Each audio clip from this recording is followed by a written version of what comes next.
அருணகிரிநாதருக்கு ஞானம்னா என்னன்னே தெரியாது. கெட்டு குட்டிச்சவராய் இனி உயிரோட வாழக்கூடாது நம்மன்ட்டு திருவண்ணாமலையிலேருந்து அவர் விழுந்து செத்து போயிடணும்னு சாகரத்துக்கு விழறார்.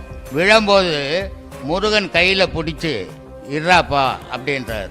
என்னை ஏன் காப்பாற்றின? எத்தனையோ பிறவி எடுத்து செய்ய வேண்டிய பாவத்தை நான் இந்த ஒரு பிறவிலேயே செய்துட்டேன். நான் உயிரோட வாழக்கூடாது, சாகணும் அப்படின்றாரு. நீ சாகாத, சும்மா இருறான்றாரு. இந்த சும்மா இதுன்னு சொல்லிட்டு போயிட்டார் அவரு. 12 வருஷம் வார்த்தை வரல அவருக்கு, பேச்சு வரல அவருக்கு. 12 வருஷம் நிஷ்டையிலேயே உட்காந்துங்கிறார். 13வது வருஷம் வரார். இவர் அவரை பார்த்த உடனே பேச்சு வரல, அழதான் வருது. அப்போ இவர் அழுகுறார். நாக்கை நீட்டு பிரணவத்தை எழுதுறார் முருகப்பெருமான். எழுதும்போது அவர் பேச ஆரம்பிக்கிறார். பாடு என்னை பற்றி அப்படின்ட்டார். ஐயா, உன்னை பாடாதவனே இல்லையே, நான் என்ன புதுசாக பாட போகிறேன், எனக்கு என்ன பாட தெரியும் அப்படின்னா புகழ் பாடுன்றார். அந்த புகழ் பாடுன்னு அவர் சொன்ன வார்த்தை 16,000 பாட்டு பாடினார் அவர்.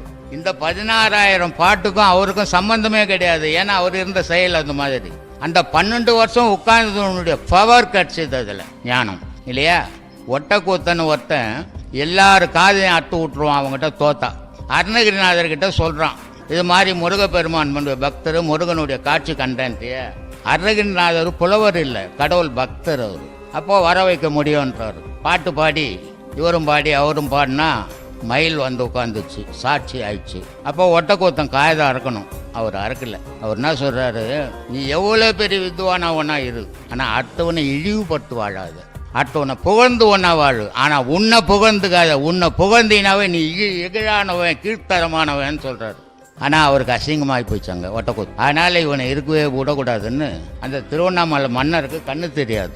சரி, அந்த கண்ணு தெரியறதுக்கு ஒட்டக்கூத்தங்கிட்ட கேட்குறாங்க, இதுக்கு மருந்து என்னாடான்னு. பாரிஜாத மலர்னுடைய சாரம் விட்டா கண்ணு தெரியும், இது யார் எடுத்துன்னு வர்றது, அருணகிரியால் மட்டும்தான் முடியும் அப்படின்ட்டாங்க. அருணகிரி என்ன பண்ணார், கூடு பாய்ந்து அவர் கூட்டை விட்டுட்டு ஒரு கிளி வடிவில் அவர் போய் அந்த பாரிஜாத மலர் எடுத்துன்னு வந்தார். ஒட்டக்கூத்தம் அதுக்குள்ளே அந்த உடலை கொளுத்திட்டான். அவ்வளோ புத்திமதி சொல்லி கூட அவன் உடலை எடுத்து எரிச்சிட்டான். அதனால் மலர் எடுத்துன்னு கொடுத்துட்டு இப்போ எந்த கூட்டில் போட்டதும்போது மீனாட்சி தோல் கொடுத்தா. அதனால் மீனாட்சியினுடைய தோல் மேலே பச்சைக்கிளி உட்காந்துக்கும். இந்த பச்சைக்கிளி யாருன்னா அருணகிரிநாதர். எவ்வளோதான் அறிவுரை சொன்னாலும் கெட்டவன் தான், அவனை திருத்தவே முடியாது. அதனால தான் நான் நீங்கள் சொல்கிறது, இப்போ நான் இங்கே பேச எல்லாம் ஞானி ஆகிட்டோம்னா ஒருபோதும் ஆக முடியாது. அவன் நினைச்சாதான் ஆக முடியுமே தவிர நான் சொல்லி ஞானி ஆக்க முடியாது, யாரையுமே யாராலையும் முடியாது. ஆன்மீகத்தில் போகிறவன் எக்காரணத்தை மட்டும் தன்னை தாழ்த்துக்கவும் கூடாது, தன்னை உயர்த்துக்கவும் கூடாது. ஆன்மீகத்தில் இருக்கிறவன் எவனும் தாழ்ந்தவனும் கிடையாது, இவனை விட உயர்ந்தவனும் கிடையாது.